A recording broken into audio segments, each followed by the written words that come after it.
kuzungumza malalamiko au maoni kuhusu seti ya waamuzi kabla, wakati na baada ya mchezo kwenye vyombo vya habari.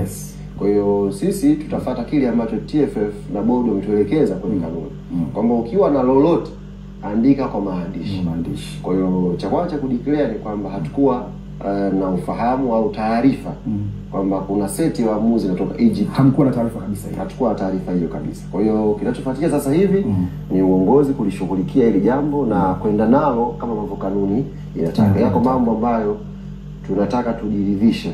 Tujiridhishe. Kwa mfano tumeona hapa kwenye ligi yetu labda ikitokea waamuzi wamechezesha chini ya viwango.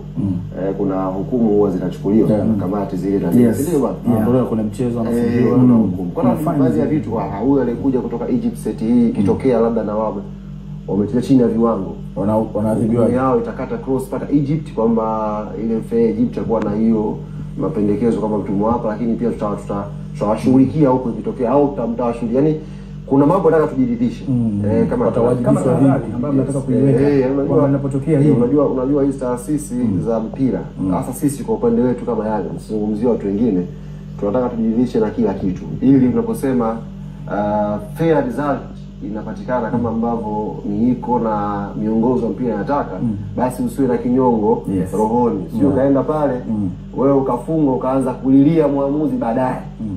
Ujiridhishe kila kitu, ukienda pale na kupigania fair result kama inakwenda kwa sawa. Kwa hiyo taarifa ni hiyo, kama sisi tukua aware na ziko taratibu ambazo ofisi ya mtendaji mkuu baada ya kupata miongozo kutoka kwa kamati ya utendaji tutawasilisha kwa maandishi baadhi ya hoja ambazo tuko nazo kuhusiana na hili. Lakini tunaamini waamuzi wazuri kwa mujibu wa CV zao ukitazama wana experience ya kutosha. Waamuzi ambao wamechezesha